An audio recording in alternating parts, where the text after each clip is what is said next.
Hi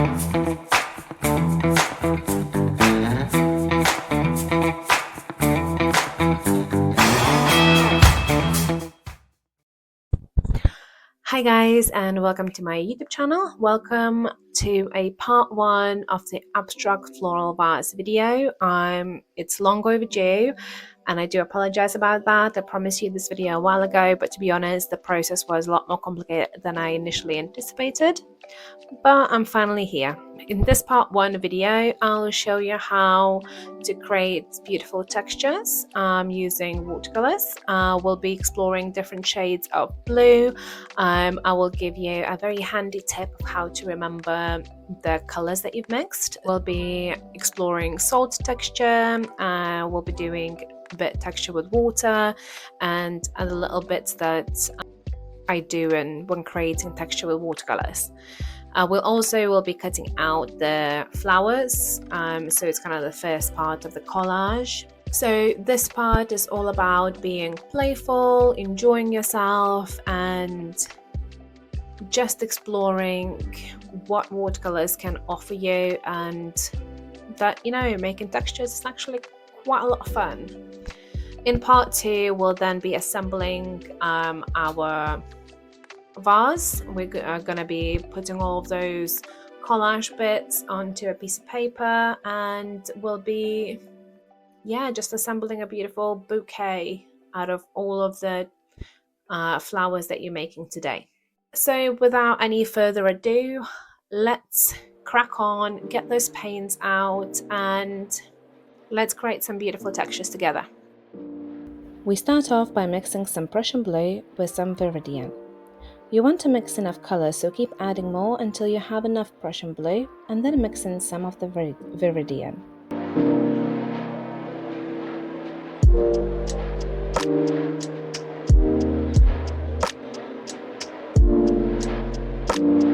Grab a spare piece of paper and paint a sample strip to see if you like the shade.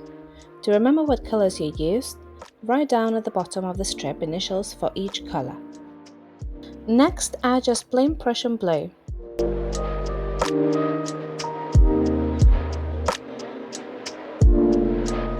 Paint another sample strip. You can really see the difference between the two colors.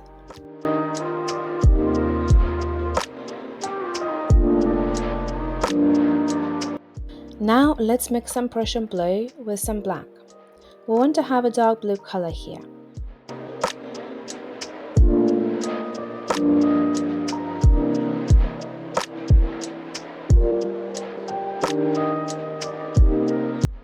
As usual, write down the colors you have mixed. This way you can also see if the colors will work together or if any are too similar. Next, mix Prussian blue with some violet.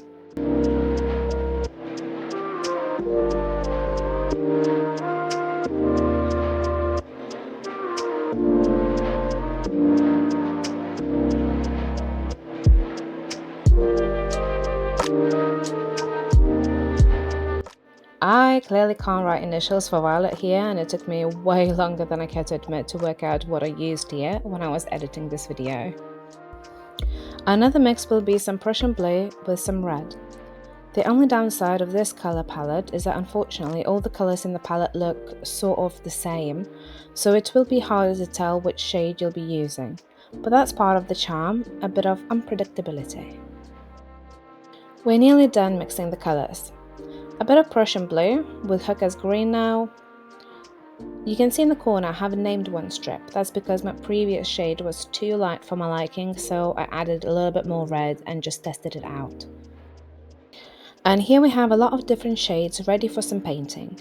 Grab your watercolor paper now and let's create some textures for our flowers.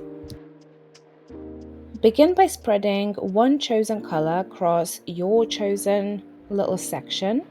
Then layer in a different shade to build on top of it.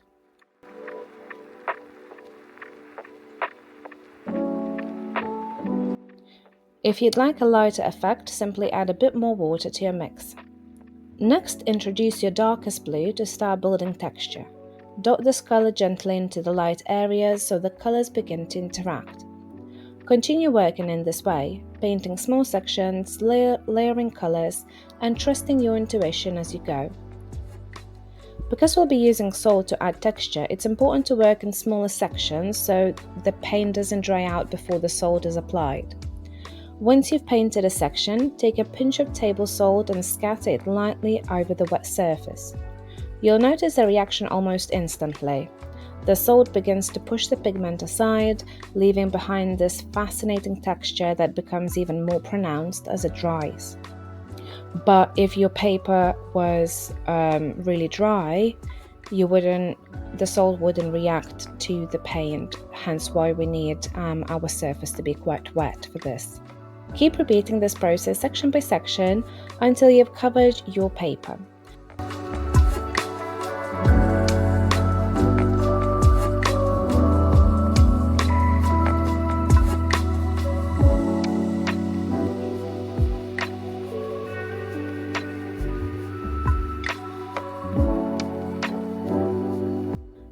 The salt technique is one of my absolute favorites. It creates such unique effect and is incredibly satisfying to watch as it transforms your painting.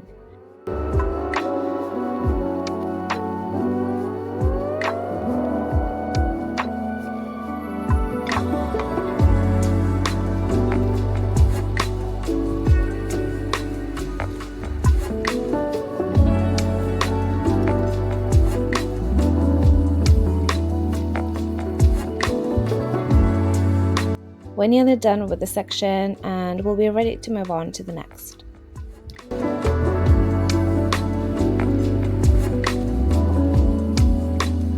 For our next texture, we'll be using the water droplet technique, a simple but magical way to create unique textures in your painting. To begin, paint a section using your green shade. Add a touch of blue, but keep the overall colours leaning towards green, using mostly the Viridian mix you prepared earlier.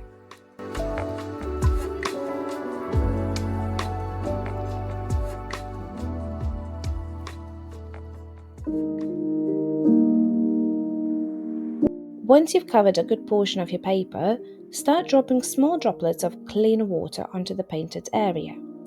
The key here is timing. If your paint is too wet, the droplets won't show. You want the surface to be slightly damp, so when the water lands, it disperses the pigment and leaves behind this soft, organic blotch. Experiment with different brushes. Use a larger brush for a big droplet and a smaller one for finer ones. As the paint starts to dry, you can go back over some of the blotches with more water to deepen and enhance them. You'll see these beautiful irregular shapes emerging, full of texture and movement. If you're a little bit more impatient, you can also use a hairdryer to dry your paint a little bit and then apply water, dry it.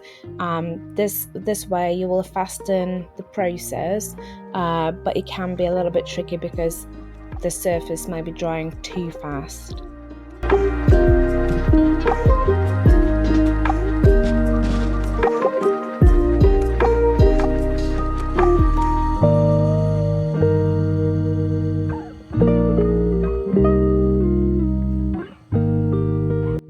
To take it a step further, use your darkest blue with a fine brush and scatter tiny dots in and around the blotches. Don't rush. This stage is all about play and discovery. Try adding dots into wetter areas too. They'll spread and soften, creating even more interesting effects.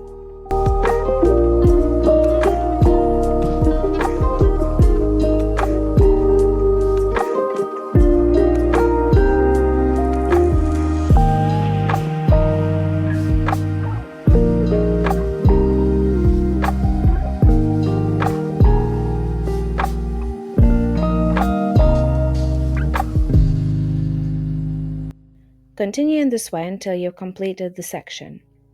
This technique is one of my favorites again because it really encourages you to experiment with both water and paint. And the results are always very unpredictable but very, very beautiful.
For our third texture, begin by painting a section of your paper in a very light blue. Keep adding water to your mix to really soften the shade and make sure the background stays fairly wet. We'll need that moisture for the next step.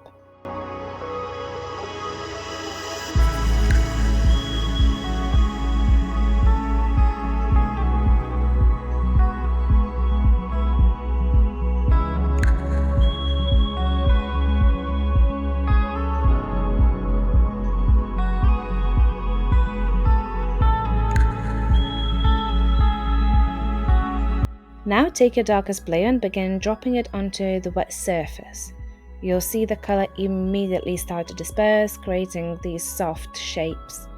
Think of this as building the center of the flower. Scatter a few more dots around, leaving enough space between them so each one has room to spread, and each one will be our center of the flower, so we'll be drawing around it. For our final texture, we'll keep things very simple. Probably can't call it a texture as there won't be much to it, but it still adds a lovely finishing touch.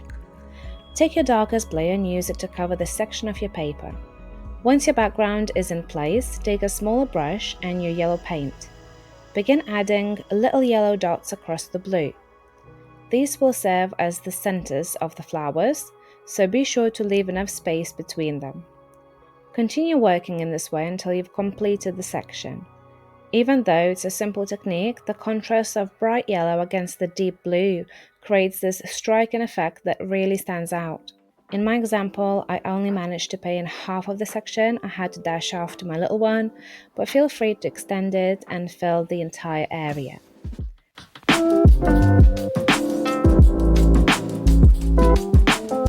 Once your textures are fully dry, take a card you don't mind damaging and gently scrape away the salt. Make sure the paint underneath is completely dry before you do this, otherwise you risk lifting the color and just smudging.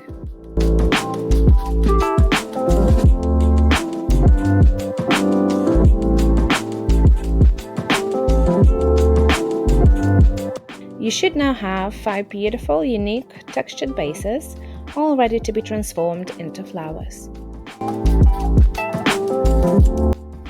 With a pencil, begin sketching in your flower shapes. On the first texture, draw large wavy flowers. Keep the focus on bigger, more open shapes, but vary the sizes slightly for interest.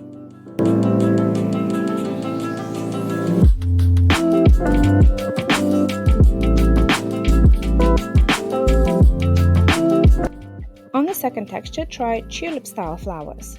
Start with a half-moon base and add a wavy top edge to suggest petals. Again, mix up the sizes as you go.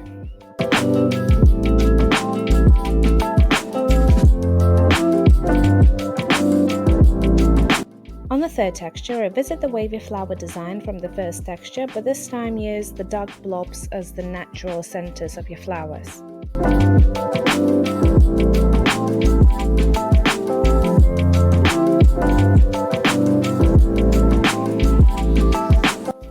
And finally, on the last texture, just draw simple oval shapes around the yellow dots, turning them into flower centers. It will now be the time to cut all of these shapes out. Pick a tool of your liking for cutting the shapes. I'll be using primarily Scalpel, but I also have little sewing scissors, although I found that it's a bit too hard with the scissors.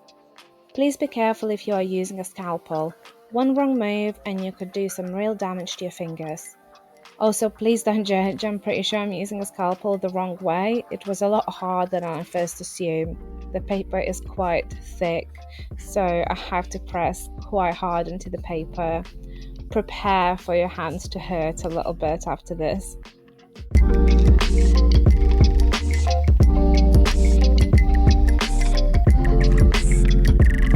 I hope you're enjoying the process so far. Just a quick reminder that this is only part 1. Part 2 will be out in a week. That gives you plenty of time to move at your own pace without rushing and to really enjoy exploring all these different textures. And don't be surprised if this stage takes longer than you expect. It certainly did for me. Filming part 1 took me a few evenings because I could only spare short bits of time each evening. But that's actually a great reminder, you don't need huge chunks of time to be creative. Even 20 minutes in the evening is more than enough. You might choose to paint one texture each night, then cut your flowers while watching TV or listening to a podcast. Whatever works for you. The most important thing is to be gentle with yourself and remember that 10 or 20 minutes is better than none at all. What matters most is that you're showing up for yourself, for your creativity, and for the joy of the process.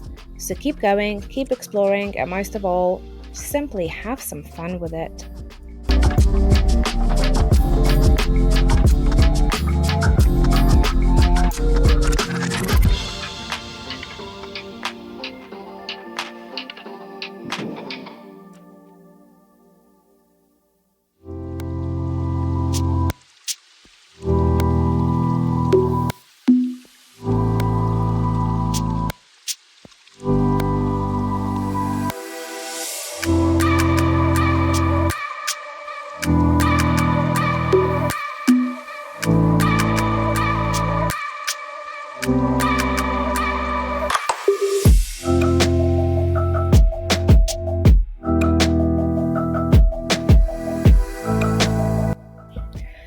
Take a break if you need, or let me know a better way to use a scalpel, because let me tell you one thing, my grip was in a lot of pain.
We're pretty much done now with the flowers and are nearing the end of part 1.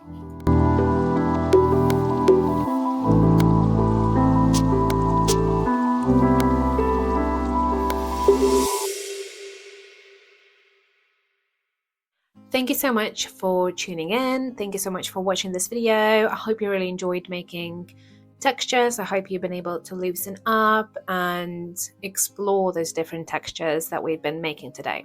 Part 2 will be out next week.